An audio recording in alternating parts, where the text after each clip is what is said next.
Make a start. This is the 12th meeting of the session of the Public Audit Committee. Begin by welcoming members, press and members of the public to the meeting, and a special welcome to Sandra White, who joins us to replace George Adam, who's now joined the Health and Sport Committee, and also to Gil Patterson, who's here as a substitute. Hamza, of course, was last week promoted to the front bench and as such is no longer a member of the committee and hasn't been replaced yet, but the rules allow for Gil to act as a substitute, which he's done on previous occasions. He's no stranger to the committee. And just to say that I did drop a line to Hamza congratulating him in part on behalf of the committee and thanking him for his contribution in his time on public audit. So item 1 of our agenda, oh sorry, I have to ask that everybody puts their mobile phones off. Yeah. And also note apologies which have been received from Tavish Scott. Item 1 of the agenda is declaration of interests to ask Sandra White to declare any relevant interests you might have. No relevant interest, Chair. Thank you. Thank you. Item 2 on our agenda is to decide whether to take item 5 in private session. And in passing, members might like to note that the Auditor General and Audit Scotland staff are listed as providing evidence at agenda item 5, which is where we discuss how we take forward the report on ICT contracts. And the purpose of this is so that we can take advantage of their specialist knowledge and technical expertise if we wish, while we decide on our approach going forward. Can we agree to take item 5 in private? Great. Thank you very much. Which takes us to the first substantive item on our agenda, which is the Section 23 report, Managing ICT Contracts, and the opportunity to welcome for the very first time the new Auditor General for Scotland, Caroline Gardner. You're very, very welcome to the committee. And the Auditor General has with her Gemma Diamond and Ronnie Nicholl from Audit Scotland staff. So I'll hand over to the Auditor General to introduce this report. Thank you. Thank you, Convener, and it's a pleasure and a privilege to join you and the committee here. We look forward to working with you in future. The report that you've got in front of you this morning reviews the management of 3 IT contracts at the Registers of Scotland, the Crown Office and Procurator Fiscal Office, and Disclosure Scotland, which all experienced delays or cancellation. The programmes have cost a combined £133 million so far, just to put it in context. We all know that IT projects are complex. On one hand, they can make a really significant improvement in public services and contribute towards efficiency savings, which have never been more important. But on the other hand, they do throw up significant risks, which needs to be managed carefully to avoid the loss of public money and delays in improving public services that are much needed. With the 3 IT programmes that we've reviewed here, we identified both some technical challenges, which are common in IT innovations of this scale, but also a number of weaknesses in basic project management, which are of particular concern in the ICT programmes concerned. 3 broad areas where those concerns came to light for us. First of all, the quality of the business cases and the option appraisals that were carried out. They all varied, and in some cases the expected benefits weren't clearly defined. For example, the Crown Office business case lacked detail on the benefits of the new criminal case management system that they were putting in place, and there wasn't information about the full costs of the project. Secondly, we found that governance arrangements weren't effective.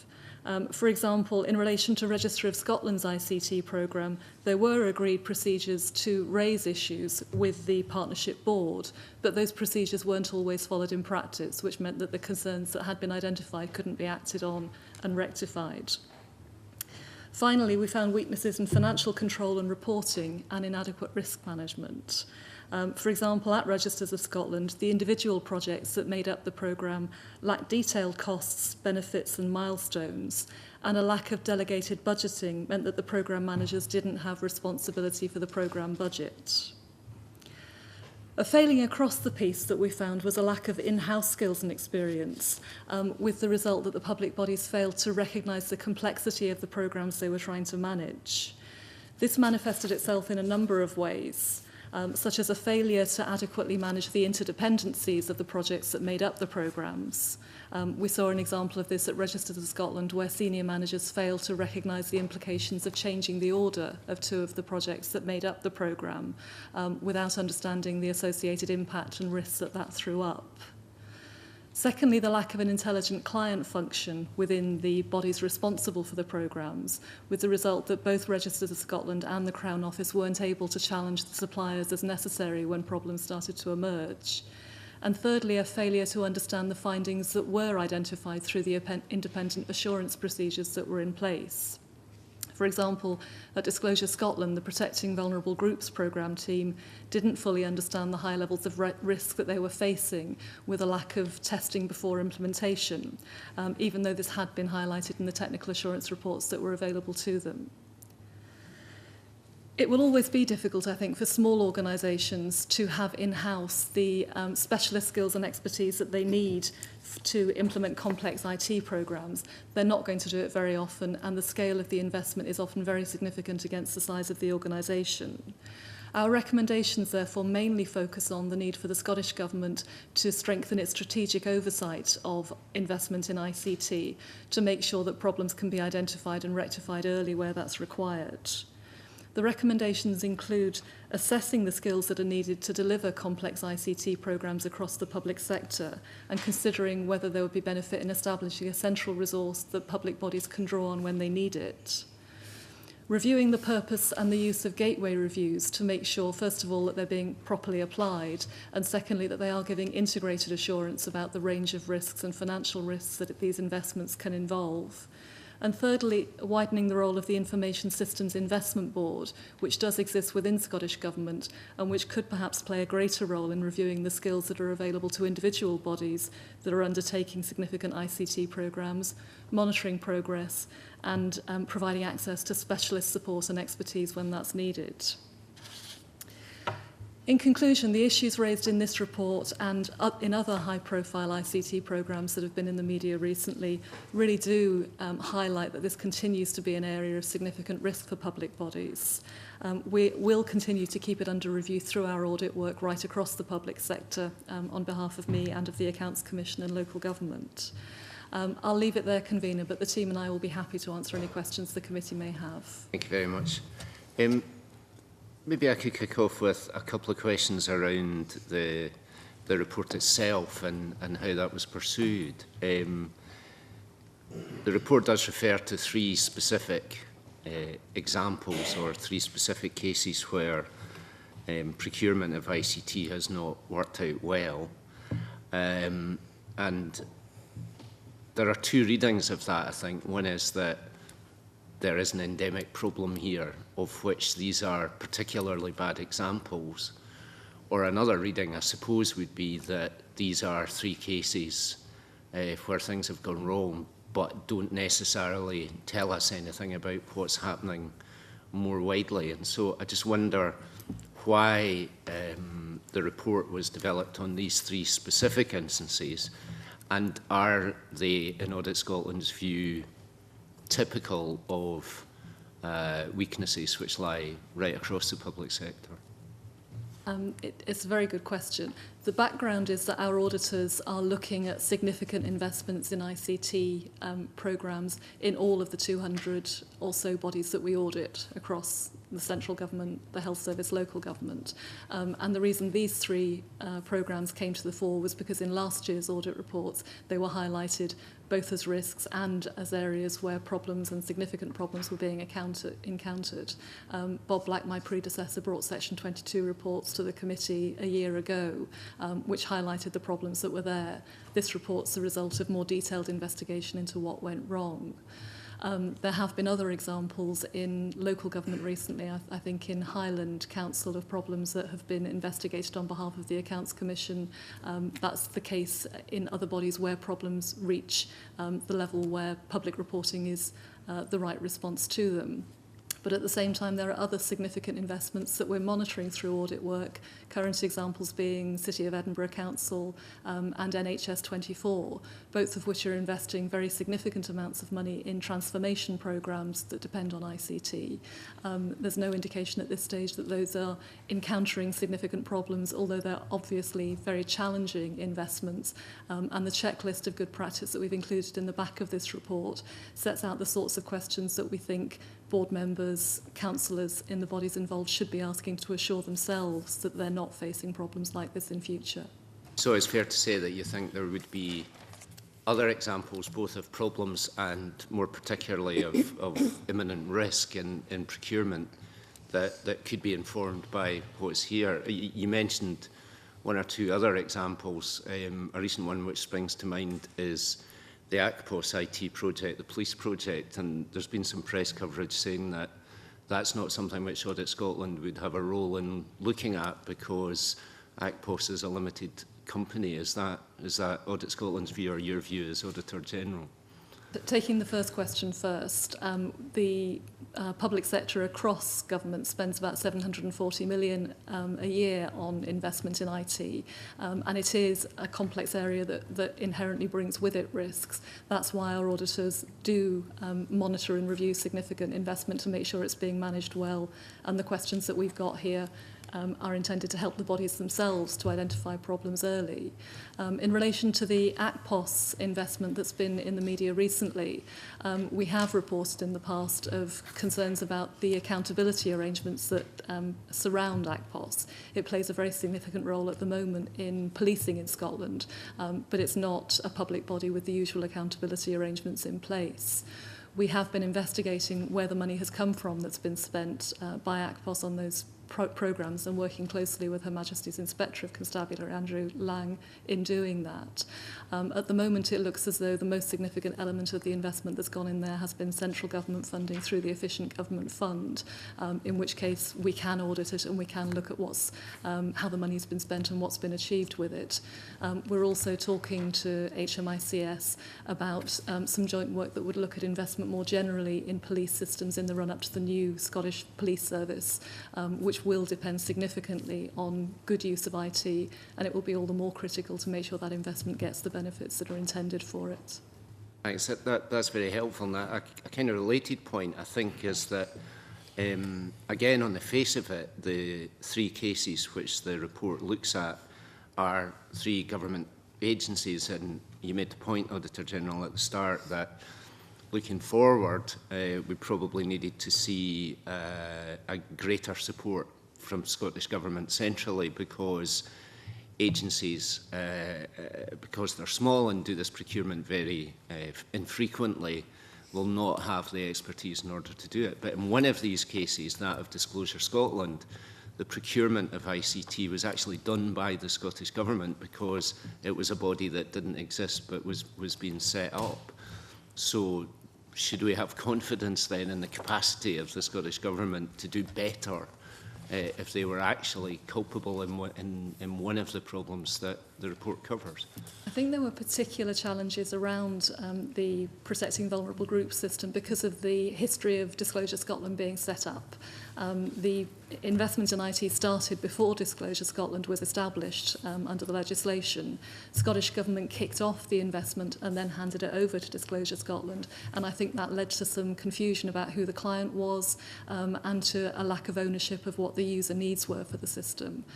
Lessons to be learnt there, I think, about what happens in those circumstances, but I don't think it can be read as being a failing of the expertise that does exist within Scottish Government.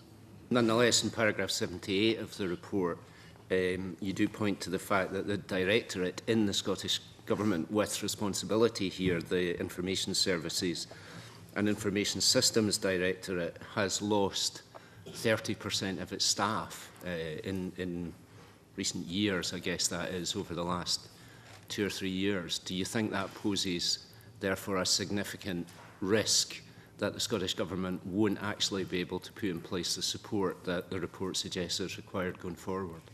We can't give you assurance that the Scottish Government can provide that assistance. And certainly one of the bodies involved in these programmes told us they had requested further support that the Scottish Government wasn't able to provide. That's really the reason for the recommendation we've made, that the Scottish Government should review its ability to provide support and assistance to the bodies that need it, and of its strategic oversight for the way these projects are being managed and the progress they're making in general. Okay, thanks very much. Ms Canman. I think the convener's taken most of my questions, but I do. That's why I get to be convener. That's right. That's why I'm only the deputy. But I do think the government support is a critical issue, and the staffing obviously reduced. But page 6 does say that there's a lack of specialist skills, and also that the government was unable to provide the 3 bodies with all the advice and support that they sought. So I think while we can point a finger at the 3 organisations, my concern is now that Scotland is moving towards tax collection, etc., you know, that the Scottish Government, your words, are unable to provide what they're looking for. So, I mean, you've asked the Government for assurances, but how does that give us confidence that there is a system in place that when organisations ask for help, that help will be there? Because your report, I felt, was extremely critical, not only of the organisations, but of government itself. We do think there's a clear role for the government to, first of all, be able to maintain oversight of what's happening, particularly in the agencies and NDPBs that carry out central government responsibilities at arm's length, and that there would be real merit in them looking at establishing some core expertise that can do what's needed to provide support and advice, and perhaps to intervene when problems emerge, as they did in these cases. I think it's a question for the government as to how it intends to address the recommendation, but we certainly think there is a role there that's not currently being fulfilled, and that there is an inherent risk with having particularly smaller bodies trying to manage very complex IT investments on their own. But, you know, the fact is that the main criticisms of government were that they were unable to provide. And the second criticism was that they couldn't provide the advice and support on time. So why did the government get rid of 100 staff? You know, is that what's led to this situation? Is it an expertise problem? Is it a recruitment problem? Would you now recommend that the government revisit the staffing reduction from 300 to 200? Do you think that that's what's caused this problem? Or do you think the problem is caused, for example, by page 30, where the Registers of Scotland agreed to 400 changes? 400 changes at a total additional cost of 21.7 million. I mean, we need to find out where the blame lies in order to try and put this right. So were these organisations being reckless in their demand for changes? I know it's over a period of 8 years, but 400 changes, they were obviously not getting what they were looking for, and the government only became involved in that contract 1 year ago. And that was an additional cost of 21.7 million. So while 9 million's been written off, there are lots of other millions within this document that have also been either wasted or not planned for properly. So is the fault the government reduction in staff, being unable to respond and unable to respond on time? Or could the fault be laid at the door of Registers for Scotland, for example, for not understanding the contract? Requesting 400 changes must be a nightmare to deal with. So can you perhaps give some clarity on those issues? I'll ask Gemma in a moment to provide any more detail she can do, particularly about the Scottish Government's involvement in this. But I think it's important to say I don't think it's possible to say there is one cause or one responsibility for this. It's clear that small bodies will always struggle to manage investment on the scale that we're talking about here, and Registers of Scotland was a very big contract. It's also clear that if you have a system of arm's-length bodies, they do have a responsibility themselves for making sure their governance arrangements can spot problems and make sure they're acted on quickly. Both sides of that equation seem to have not worked well in this case. With your permission, I'll ask Gemma to see if she can add any more detail to what we know about this. Absolutely. The Scottish Government were involved in different ways with each of the three contracts and were asked for different kinds of help at different points. You're right in that we've said that they were unable to provide essentially all the assistance that was asked for. In the case of Disclosure Scotland, they asked for particular ICT help. That wasn't available, and they went out to a private sector supplier to get that support that they needed. So it wasn't potentially that there was a gap, it was just that something else had to fill that gap that the Scottish Government weren't able to provide at the time. Which is the Registers of Scotland contract. Problems only came to light about halfway through the contract, and it was following a gateway review that the Scottish Government became involved once the problems had arisen at that time. 7 years after the contract started. That's right. So yes. it took 7 years to identify an additional 21.7 million and 400 changes and problems. That worries me. Sorry. Just to state as well that with the gateway review process at Register Scotland, there was a gap of 6 years where there was no gateway review undertaken. They should be undertaken on a periodic basis throughout a long contract, but the person in charge of the project at the time postponed the gateway review without letting the accountable officer know, and it was only when that came to light that they undertook the review at that time.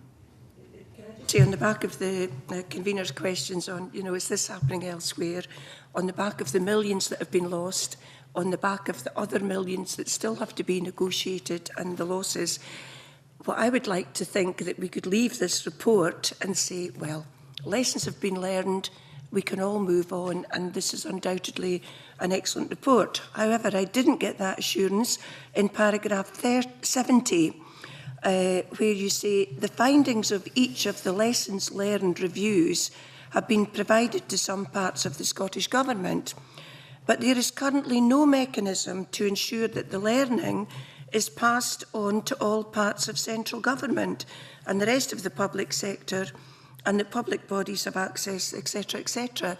So, we can't even have an assurance that lessons have been learned and everyone's going to do things differently in future, because what you say here is there's no mechanism to ensure that learning is passed on. That is just incredibly damning, given 740 million is spent on IT. Our recommendations are focused on the Scottish Government and its ability to provide that assurance to you that it has got proper strategic oversight of the money that's being invested and has got the resources to provide support and advice where it's needed and to intervene where problems emerge. We share your concern. I think that's the message. Even about the intervention, I've actually moved on from that. What I'm saying is lessons have to be learned because we can't afford to waste money like this. And what I'd like, if I can repeat it again, convener, currently there is no mechanism to ensure that learning is passed to all parts of central government. How can government not manage to say, oh, we've had a few problems here, can we all get together, can we do this differently in future, can we ensure that taxpayers' money isn't wasted and written off? And you're saying there's no mechanism to ensure that learning is passed on. I'm not defending that, convener. I'm telling you, Mrs. Deputy Convener. I'm telling you that's the position as we found, and it may be an area the committee wants to explore further with the government. Just saying, well, I suppose it's for us to ask the government to find that mechanism. Thank you. Do you think, Auditor General, that this is something that in future performance audits of the bodies that we're talking about, it's something which how can I put it, you might give a particular priority to ensure that those lessons have been learned and are being implemented? That's certainly the case. Whenever we publish a performance audit report like this, we ask our auditors in their annual audit work to make use of it in looking at the risks that apply locally and how they're being managed. So that will be happening and will be happening in discussion with the Scottish Government through the audit team. But I do think this committee has got a really vital role to play in following up the recommendations that we make and seeking assurance from the people to whom they're directed that they're being acted on and that the risks are being managed better in future. Thanks. We always like to know how vital we are. It's always good. Mr. Beattie. Thank you, Convener. Convener, I have to say that I've got considerable experience in managing major IT projects, and at times in the past, in my previous life, I had responsibility for technology divisions. And That makes you a guilty man, I think. not working for the government. No. Looking at this report, I mean, it is so fundamental, some of the errors that have taken place, that clearly at almost every level there seems to be a lack of understanding as to how these projects should actually be managed. And I think the point has already been made that these organisations that are managing these projects are relatively small, and it would be surprising if they did have the skills in there. How to get across all the government areas that there is a necessity to have these skills or buy them in is going to be a major point that's got to be made. I'm looking at Disclosure Scotland at the moment, and I'm looking at Exhibit 1 on page 4 or 5. I don't see there any indication that the project is still on budget at 31 million. And I'd like to know if that is the case. Significantly, there's no mention of a write-off in connection with this, but you know, it doesn't look good the way it's been handled. Is it still coming in at 31 million? And I'll ask Gemma to provide you with more detail, but our current understanding is that they expect to deliver the system within the agreed budget of 31 million, but there have been delays in getting there and a fair amount of workaround needed to ensure that the service could be delivered in the meantime. Gemma. Certainly when the system went live, it didn't work as expected, and since that date until quite recently, Disclosure Scotland made no payments to the supplier because of the problems that had taken place. So essentially they withheld the payment that had been due at go live, and until the majority of the defects were fixed, they didn't make another payment to the supplier. And indeed, they did have to put in quite substantial manual workarounds in place to make sure that they could still deliver the disclosures required. And they are receiving recompense from BT for the manual workarounds that they've had to put in place. The payments are now starting to be renegotiated as the majority of defects are being fixed. Yeah, the other thing that comes to very clear looking at just these three projects that are being looked at now, there's no common approach. There is no standardised approach. There is no formula. I mean, every project I've been in, it's almost you've got a blueprint that gets put in place and people work to that. There's nothing here that indicates that there's any transfer of knowledge, any best practice, any standardised approach. It seems to be left up to the individual areas, and you know, I have a concern if that's passed out across the public sector. In some ways, it seems unfair almost to pick bits out of this because it's so comprehensive. But simple stuff like in paragraph 46. The programme team had no experience of managing suppliers in a significant ICT development. That is a problem that right across the public sector, and there have been previous reports here where we have highlighted that the lack of procurement skills, lack of experience in dealing with the external suppliers. Do you see within the public sector any improvement in general on that? You know, because I'm very conscious that we can keep picking bits out of this, but the fact is it's so comprehensively bad that it's perhaps unfair to do so. Is there any indication of any general improvement? It's very hard to give you a sort of overall assurance about that. My sense is that the larger bodies are definitely more aware of the risks and are better equipped to manage those risks properly. The common factor with these three bodies, as you said at the start of your question, is that they're all relatively small for the scale of investment they're making, both in financial terms and for the importance of the investment to their core business. And those bodies, I think, will always struggle to get and to maintain the people, the skills, the experience to do this well, and it's why we are focusing on the Scottish Government's responsibility for strategic oversight and for having that core of expertise that can be used and drawn on in working it through. I mentioned a couple of the very significant investments that are going on elsewhere in the public sector. They are clearly being managed in a way which recognises the complexity and the risks involved. It's more difficult for smaller bodies to do that properly. Convener, I think that, as I said, it is so comprehensively bad that picking out bits is almost unfair, so I think I'll stop there. I think that there's some truth in that, Mr Beattie, and maybe that will inform how we decide to take the report forward. Mr Griffin. Thank you, Convener. I mean, in the report, you've rightly highlighted the cost to the public purse of the mismanagement of some of these programmes. I just wondering if there had been any work done into the human cost, in particular, how members of the public who access these services, how they've been impacted by potentially these organisations slipping in efficiency or performance being affected. I just wonder if any work had been done in that area. It's not something that we've looked at directly, I think. We are conscious that each of the bodies has put lots of effort into trying to minimise the impact on members of the public. So, for example, Disclosure Scotland staff of the organisation have put a lot of effort into designing and operating manual workarounds to make sure that certificates can still be issued in a timely way and people don't lose out on employment opportunities. The bodies they're looking to work with don't suffer. But that is really at the core of why this investment's being made in the first place. And, for example, Registers of Scotland is intended to play a major role in the new land and buildings transaction tax that's planned. So thinking through what the lessons of these programmes are for future investments that will be really critical for public services is one of the reasons why this report is here for the committee to consider how best to take action to get improvements for the future. Ronnie, did you want to add to that? Yes, I think it is important that, particularly when major developments, policy developments, new services, new designs and services are being planned, that people understand the complexity of putting together the information systems that need to support that to make it efficient. And I think there's a sense in a number of these examples that we've given you that there needs to be more attention given to having those things in place, or understanding how long they will take or how much they will cost in order for those to be done effectively, so that when the new service or the new development is going to be delivered from day one, the infrastructure is there to support that, to be able to make it happen. I mean, you picked up on the example of Disclosure Scotland. It's that area that I would focus on.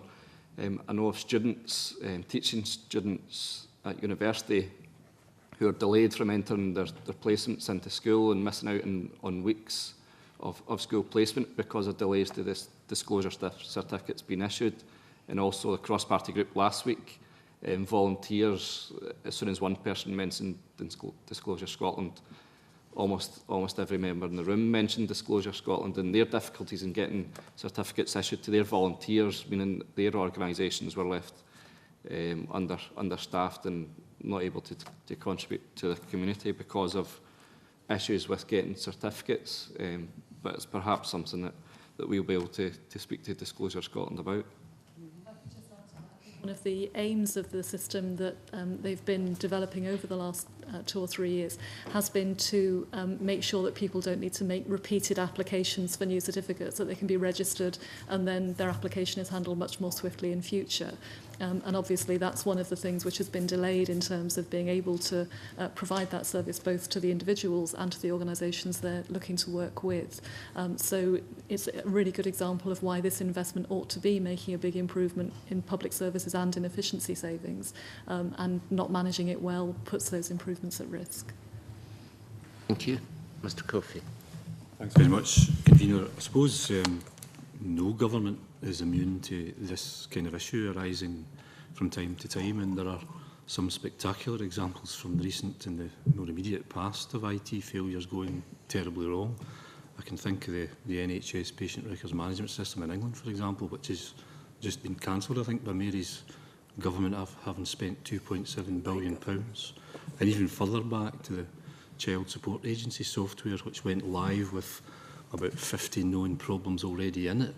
And these were perhaps at a time when staff numbers were relatively relatively okay and stable. So it's not just an issue about losing particular staff.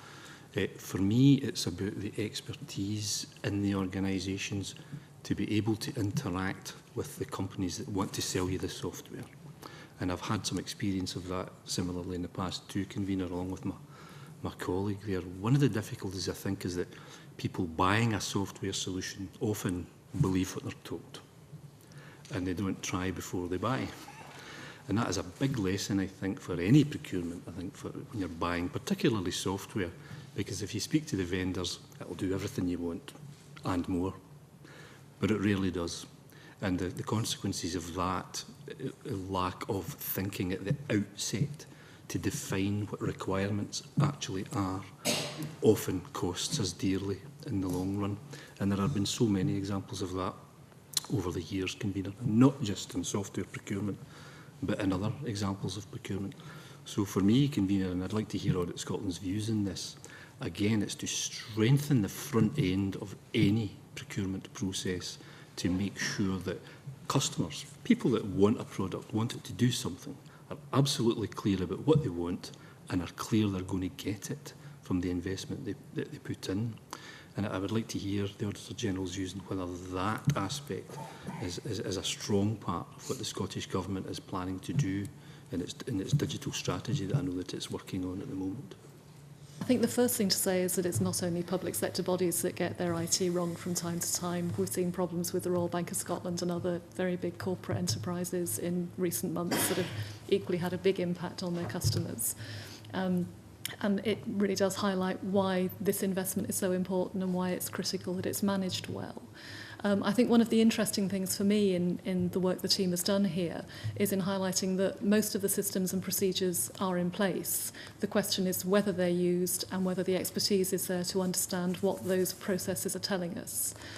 So the gateway reviews in some instances were carried out, did highlight problems, but there wasn't the expertise to understand the implication of a lack of testing before implementation, or as Gemma touched on earlier, gateway reviews were delayed, but nobody informed the accountable officer of that. So the processes that should have been providing either assurance or highlighting the problems weren't able to operate properly.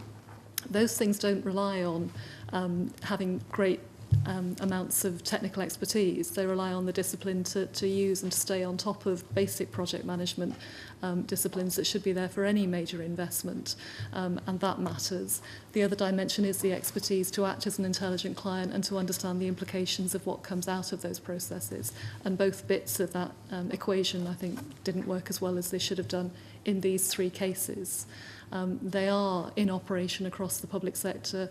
Our auditors are routinely looking at the way they're being applied in practice as part of their work. But the checklists that we've included at the back of the report really is intended to let people responsible right across the public sector do their own health check on how well things are operating in their organisation. I noticed there's some reference in the report to various methodologies that the organisations used along the way, and Prince is mentioned. I mean, that's a fabulous methodology, but it's perhaps not the methodology you would apply to procuring a piece of software when it's particularly important to get the definition of requirements correct.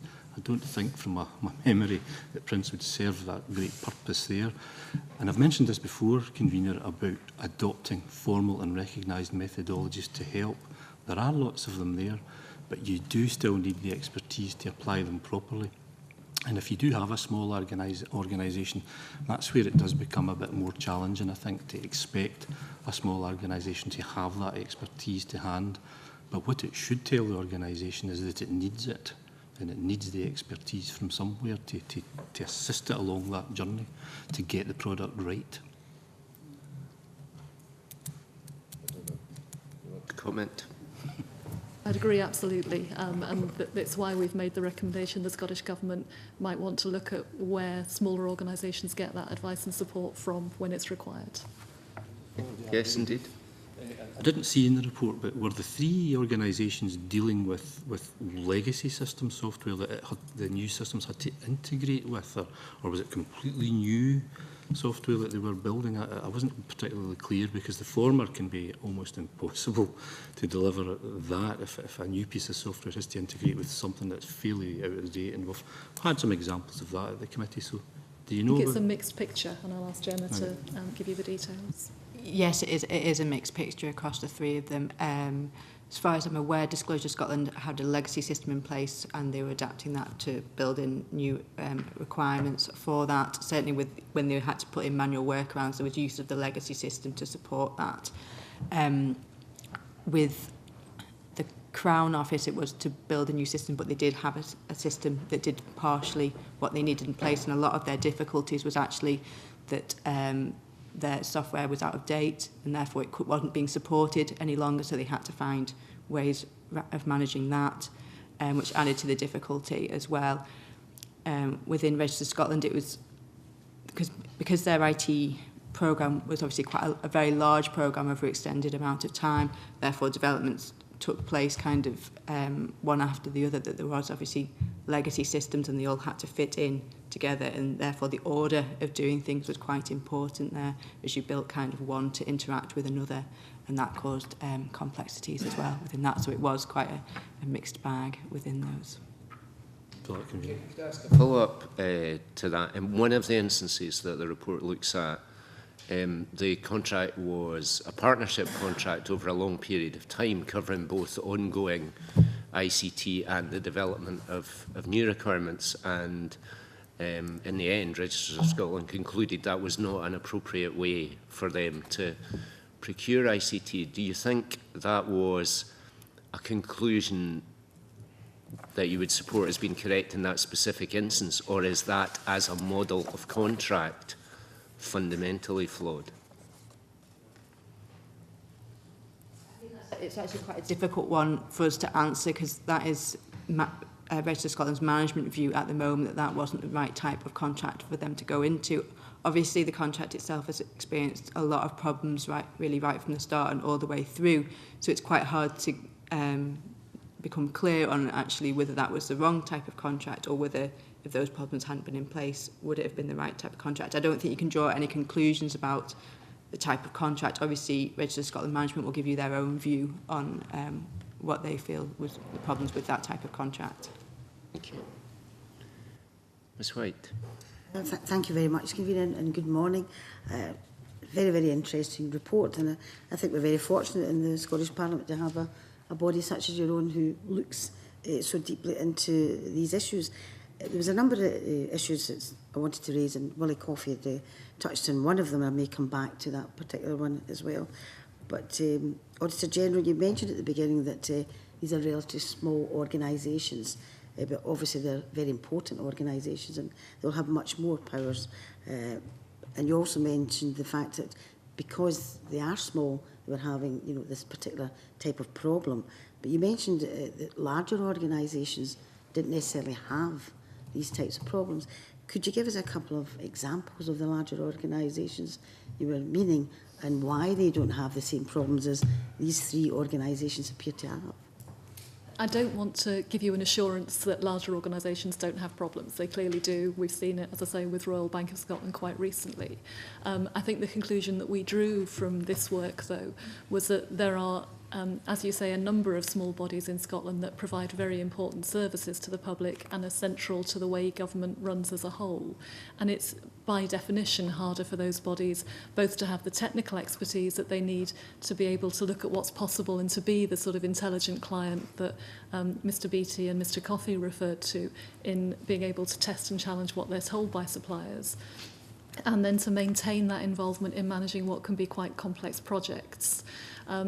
It's easier if you are a body of the size of City of Edinburgh Council, for example, to build up a team with the expertise and the experience to be able to understand the requirements. What I'm absolutely not saying is that things will not go wrong in those bodies. I'm saying they've got a head start in understanding what's required and being able to bring together people with the skills and expertise to do it. And there's a particular challenge, I think, for the Scottish Government in getting the benefits of having arm's length bodies that can be fleet of foot, that can understand their own businesses very well, while making sure they can tap into the expertise and experience and support that come from a body the size of Scottish Government. And I guess the question we're asking is whether that balance is quite right yet. Chair, thank you. Yeah, the key word for me there, you said arm's length bodies. You know, I'd written down, do we look for an umbrella body to look at small companies where they can get the expertise? But when you mentioned arm's length, it's obvious that they want to continue to be arm's length. So how do you square the circle, as you might say, that they are arm's length bodies, but the Scottish Government has to have much more control over them? I mean, I note in page 19, paragraph 77, you mentioned the Major Projects Authority, which has been established in the Cabinet Office in England.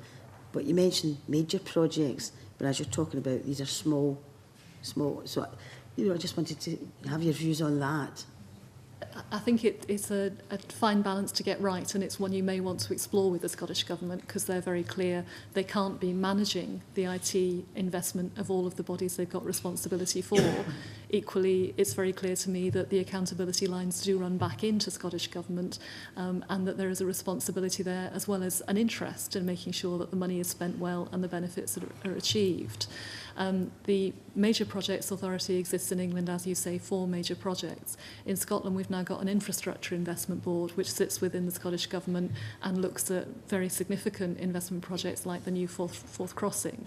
One of the questions we're asking is whether that might play more of a role in oversight of significant investments, in getting assurance about the way the procedures are being applied for maintaining the quality and getting the benefits that are intended, and being able to access the resources needed to step in if a body is not able to do that or if problems emerge. Sorry, Chair, thank you.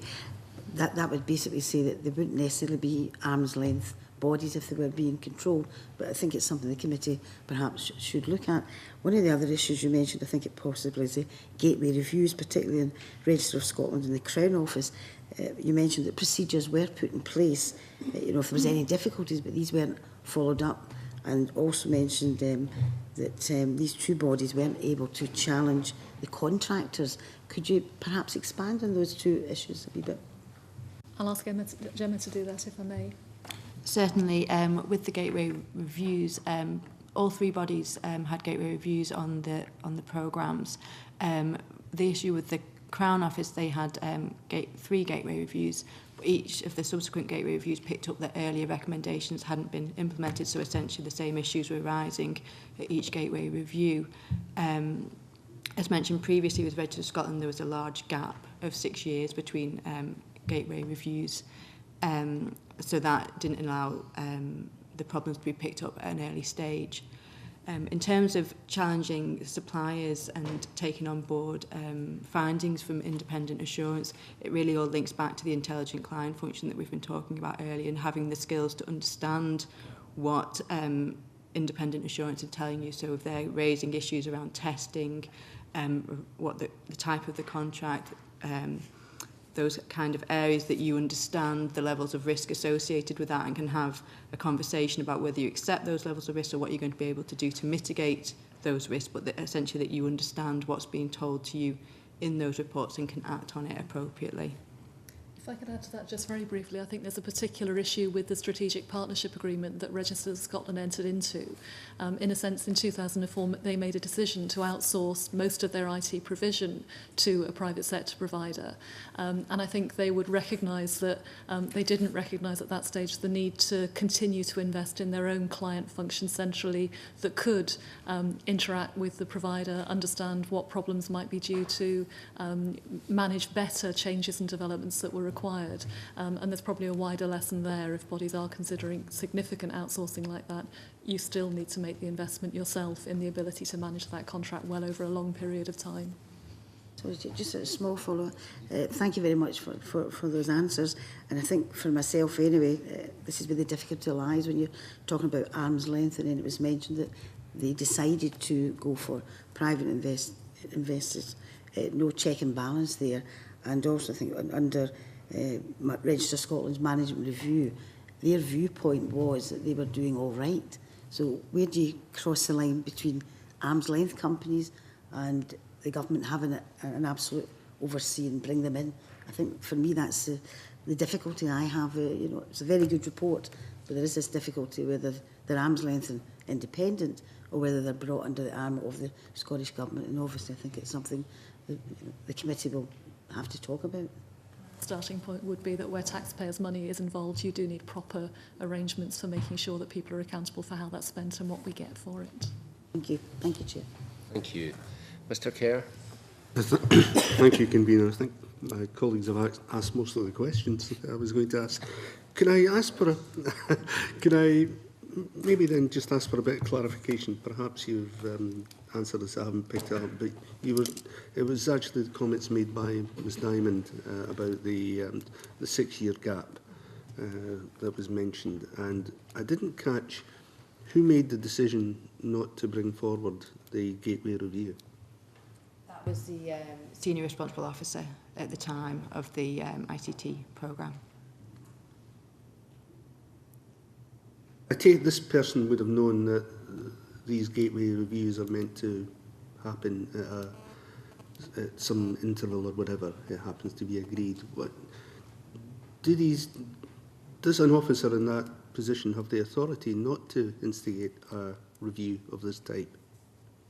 That's something that has now actually been subject to change by the Scottish Government, in that if our Gateway Review is postponed, then the accountable officer is informed, and if it's postponed a number of times, then it will go up the chain within the Scottish Government to see if anything else is required. So that situation would not be allowed to reoccur now. There was nothing in the rules, if you like, to say that this had to happen. He had every right to postpone it if he wanted to. He had that authority.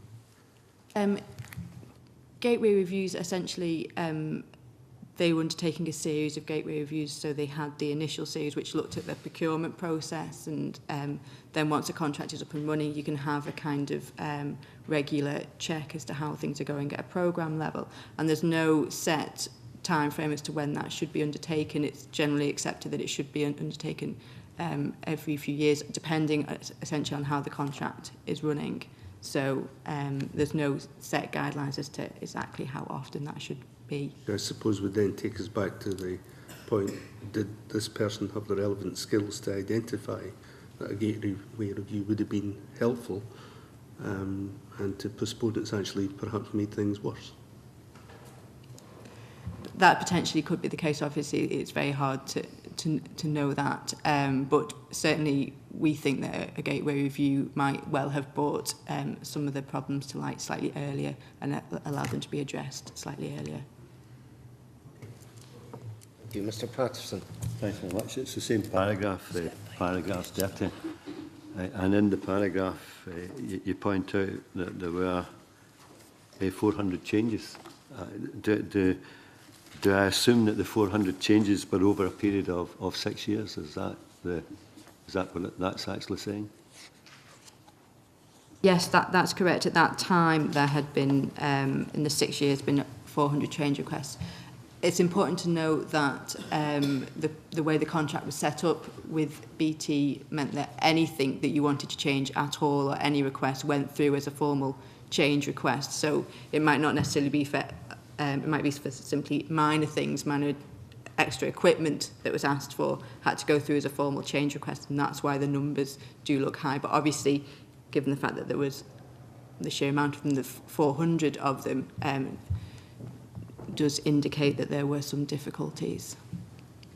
That's where maybe in a 6-year period in a business that I own, with the IT system I've got, actually 400 doesn't sound too great a number, because I'm assuming that what we're talking about here is maybe additions to, not changes, but actually additions to make the system more user-friendly, for instance?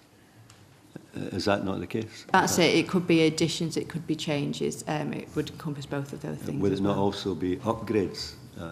Would that include this definition of changes? 400. I'm not entirely sure whether it could include upgrades or not. That was something we'd have to check with Register of Scotland. We're not necessarily seeking to make a judgment about the number there. We're simply saying that the scale of the contract that was in place really wasn't matched by the expertise and the client-side function within Registers of Scotland to make sure that those were necessary and were the best way in value for money terms of achieving what they needed. I understand that.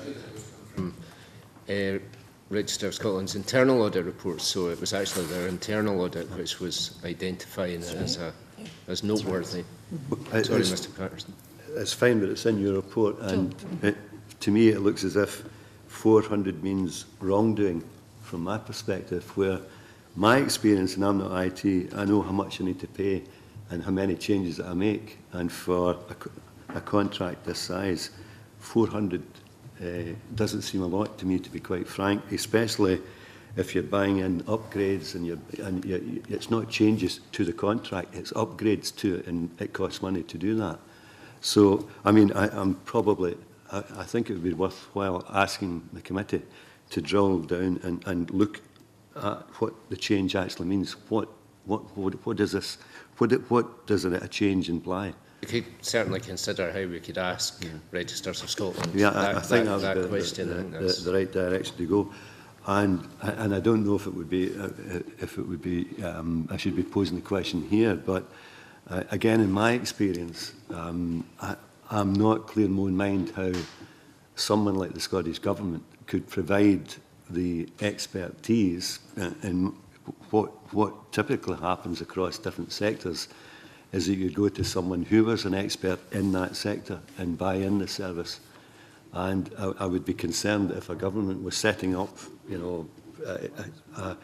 all these different quangos could go to and seek solutions to their own individual problems.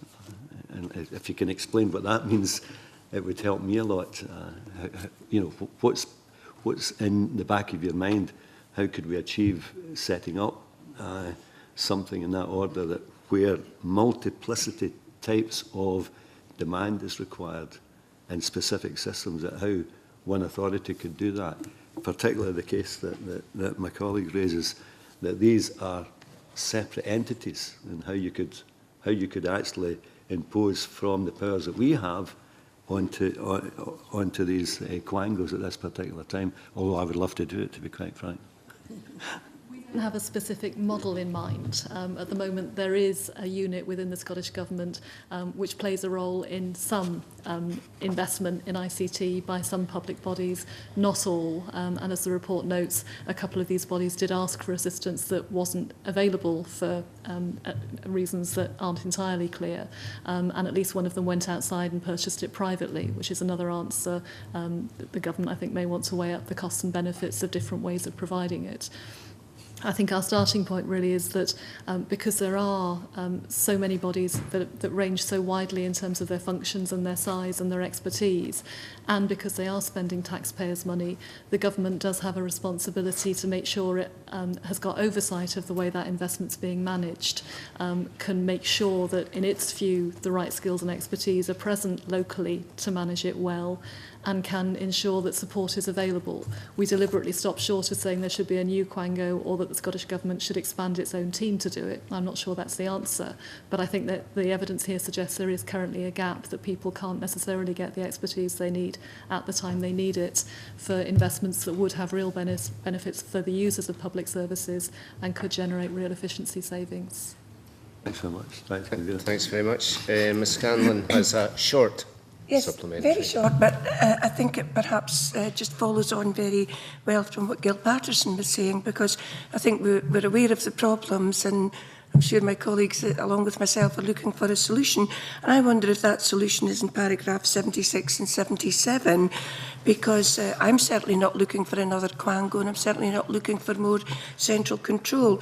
But we already have a Strategic Corporate Services Board, and we already have an Information Systems Investment Board. And it seems to me that what you're saying is that in paragraph 77, ISIB has the potential to provide increased scrutiny. And you also suggest, and Willie kindly mentioned my government in England, but you know they've had problems, and what they've come up with is this Major Projects Authority, which you've highlighted in case study 1.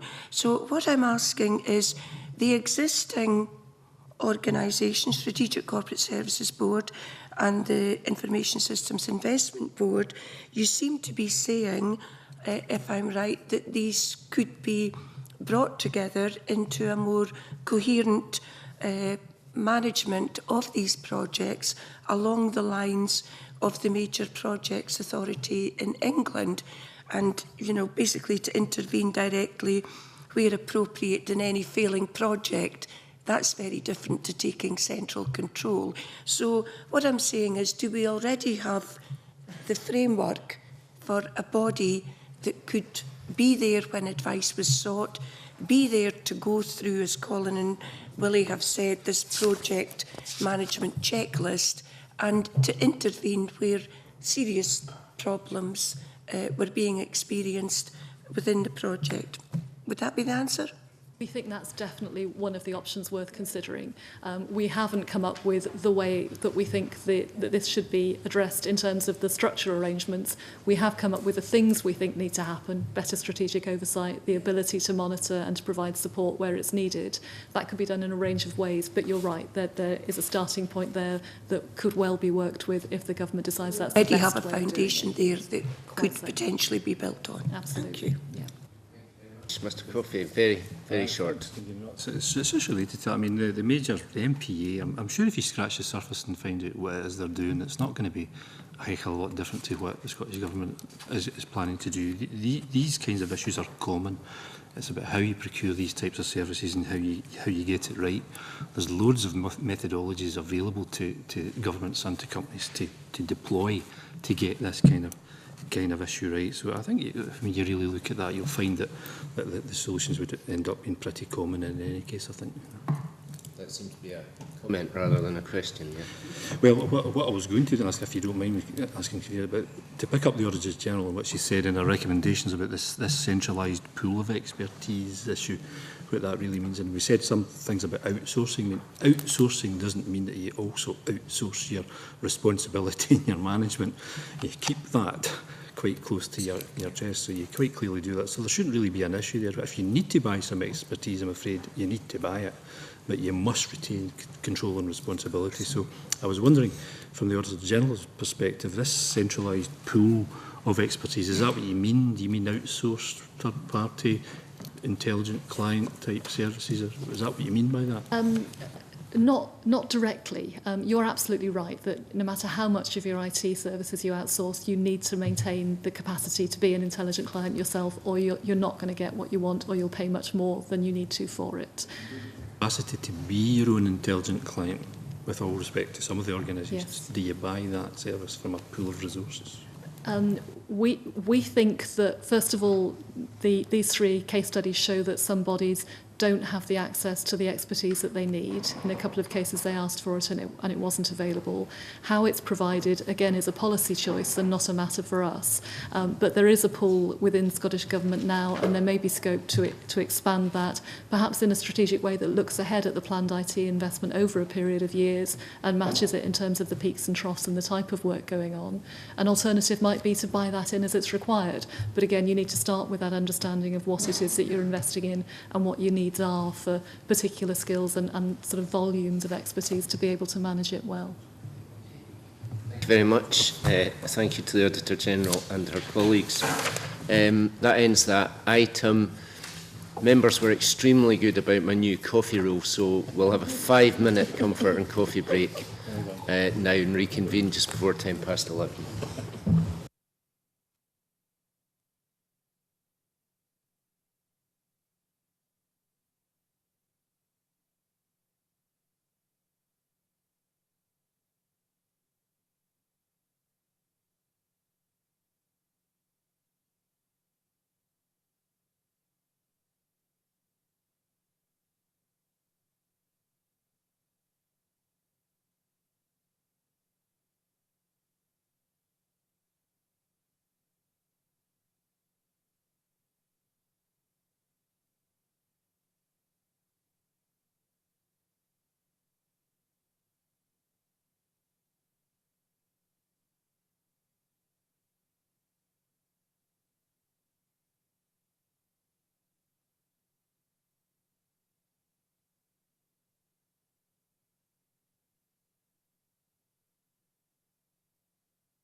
Now in session again, and we are at item 4 on our agenda, which is the regular update on major capital projects from the Scottish Government. And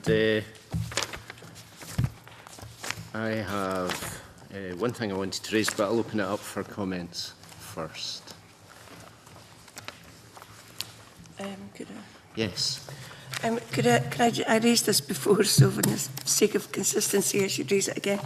I very much welcome this update, which I think we're getting twice yearly, and I find it very helpful. But I raised the Inverness prison at a previous meeting. There was an announcement to build a new prison at a cost of, I think, 80 million 4 years ago. And can I just ask, you know, whilst I welcome everything that's on this list, can I ask for those that have been announced previously, but they're not on the list, if that makes sense? I know it's a capital project update, but I'm wondering about the projects that have been announced and have fallen by the wayside. Okay, I think we can ask and use Inverness prison as a specific example. Yeah. Anyone else? Yes, that's right. Thank you, Chair. Could I just say that I'm very pleased when you look at the Annex A regarding the Aberdeen, City of Aberdeen Road, the fact that they are looking at clauses for local people, community clauses there. It's something that not just myself but others have been raising, and it's mentioned here about training clauses and community clauses for people for employment, and I very much welcome that road that we're going down, if you pardon the pun. I think that takes me to the point I wanted to make, which was that, and Ms White won't know that, but the contribution towards local economic development is a new aspect of this report which the committee requested. And I think it's fair to say that I think the Scottish Government have done a pretty good job of providing that additional information, yeah, which I think is extremely helpful. So we should be grateful about that. Yeah.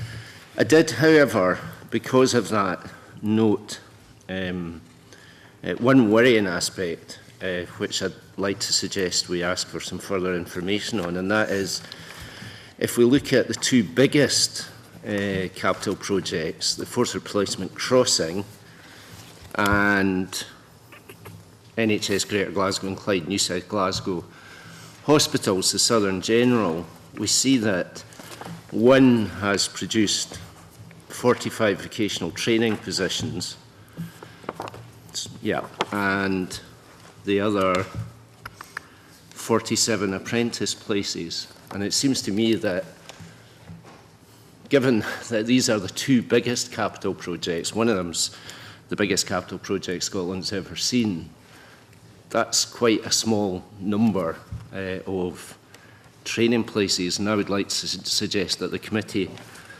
raise that with the accountable officer and ask why there's been such limited benefit in terms of training places. These are a big, big part of the capital programme. Is that agreed? Yeah. Yes, Mr. Coffey. Where are we in the process with that, and how do we know that that's a small number at this stage in the game? I don't know that. Well, I think that's legitimately something.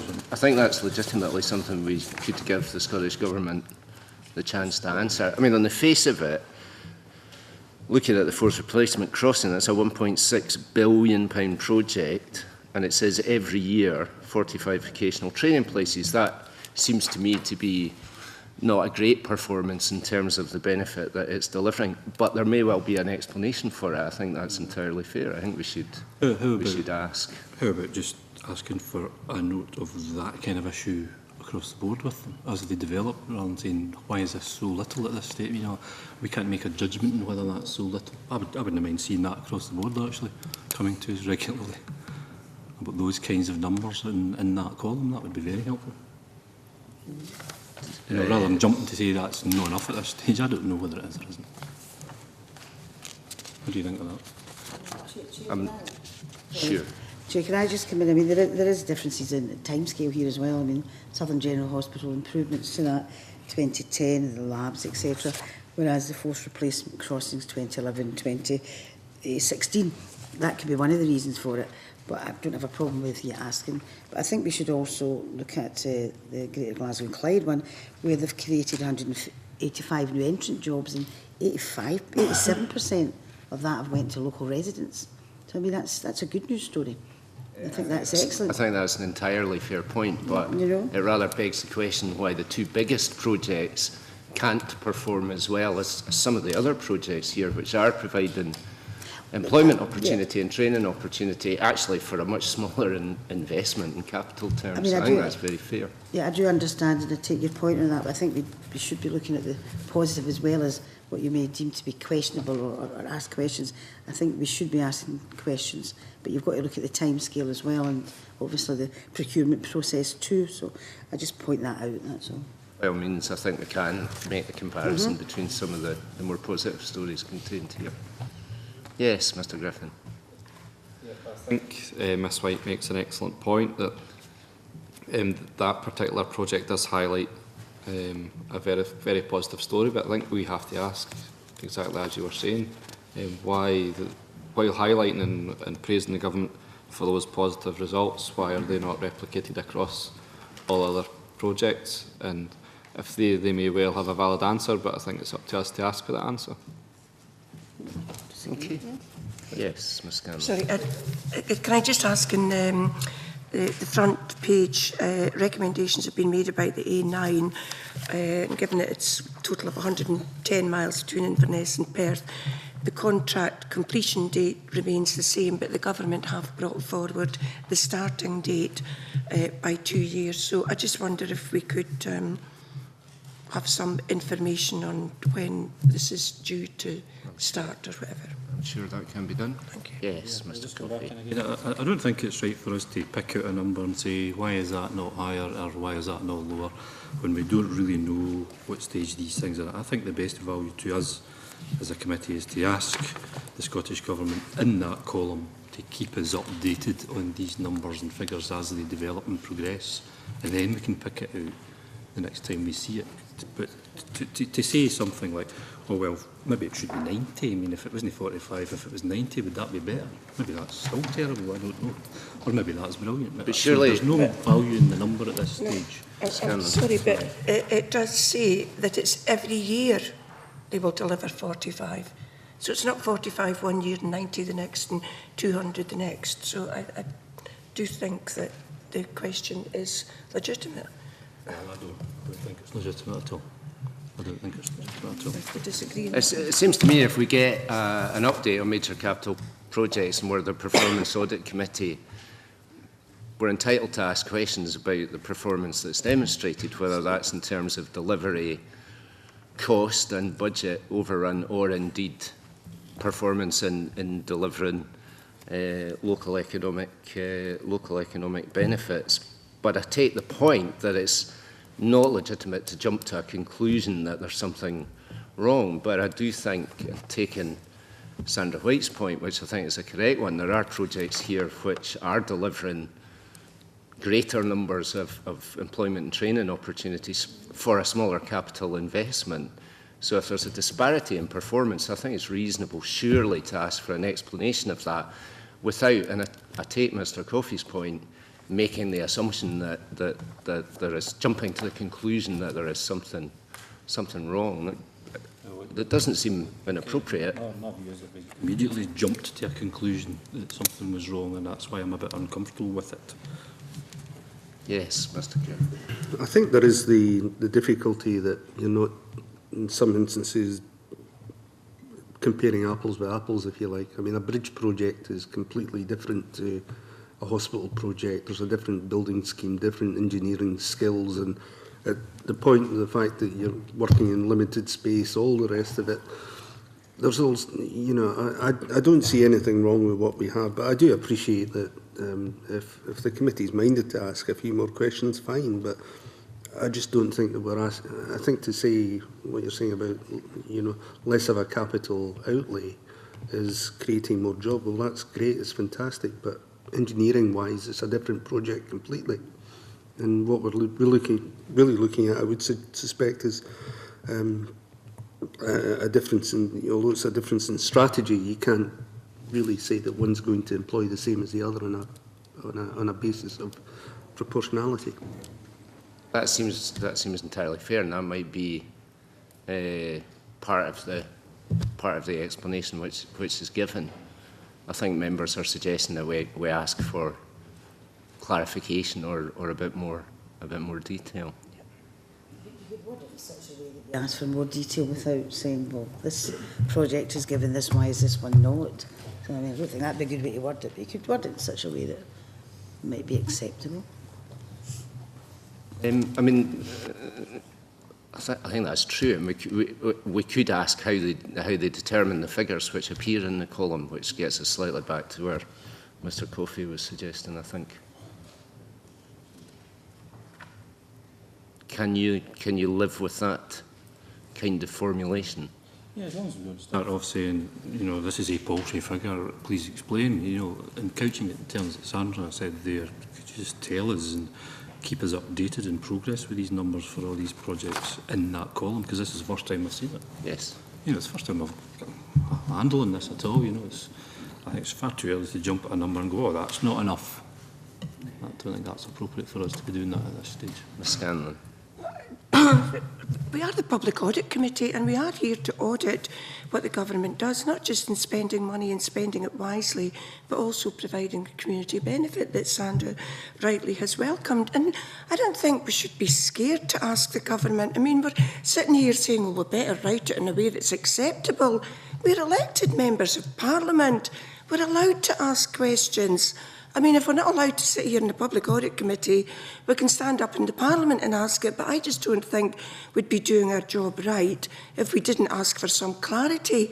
And I don't think we're saying, hey, government, you've got this wrong, can you put it right? We're simply asking a reasonable question on clarity. I mean, modern apprentices and unemployment in youths is one of the critical problems that Scotland's facing just now, and we're scared to ask whether they're only providing 45 jobs for a £2 billion project. I mean, it's becoming a bit embarrassing. For goodness sake, can we not just say, dear Alec, can you please clarify this?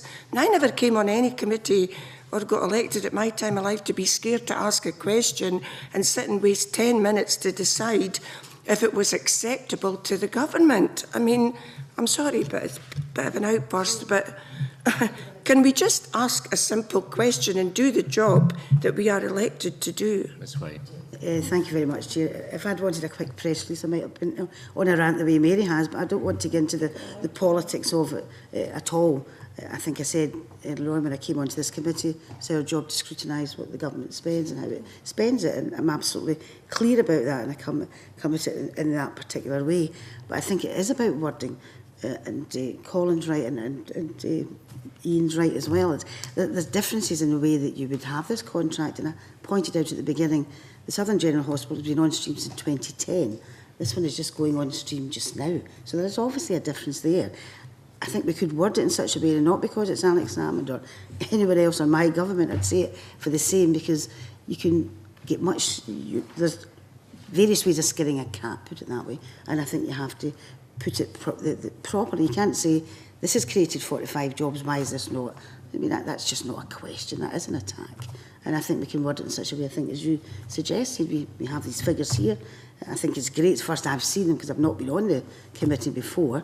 We have these figures here. We just ask about projection, or, you know, we can word it in such a way we can get further information without attacking people. And, well, I think that we can word it in that way, and I think we're obliged to word it in that way to meet the concerns of some of the committee, and it's the only way I can see really of balancing those who would like to ask the question pointedly, and those who would like to perhaps be more open-minded about what the explanations would be. But I must admit that it seems to me there's little purpose on us getting a major capitals project update from the Scottish Government if we're not prepared to ask questions about what we see in it, whether that's a delay in time or an overspend on budget, or a variation in performance when it comes to local benefits. I mean, unless the committee object to this, my suggestion is that I take cognizance of everyone's comments and write in a way which is not designed to be an attack on the government. It will be a letter to the accountable officer, to an official, not to a minister in any case, and I ask it in a way which I will try to make acceptable. The committee will see the letter after and can take me to task if not, and also ask the question about projects such as Inverness Prison and the Deputy Convener's question around the timing of the A9. So unless people feel strongly enough to stop me, I suggest that's how we proceed. Content of the letter first. Well, I think we can do that. Yes, we can do that. Yes, Mr. Coffey. Could I just make a comment on what Mary said there about this committee and whether it's critical of the government? I think this committee over the years has shown an impartiality in that regard and has been very critical of the government on a number of occasions. But the point I'm making for Mary, and I know she's just new to the committee, is that you need to be in a position to be critical.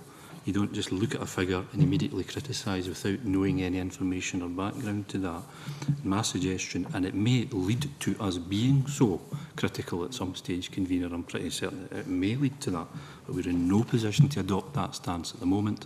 And you've quite correctly said you should be asking for more information to be drilled into that column, and we'll make our own determinations at the time when it's right, rather than adopting a critical stance at the outset when we don't know anything about the situation. Well, I think we've agreed that what we're doing is asking for more information. And in response to Sandra White, I've also agreed that committee members will see the letter before it goes. So if any member feels that it doesn't reflect the discussion in a balanced and appropriate way, then they'll have the chance to say that. Okay, thank you very much. We're now going to move into private session, so I would ask the gallery to be cleared of the public and the official report to turn off.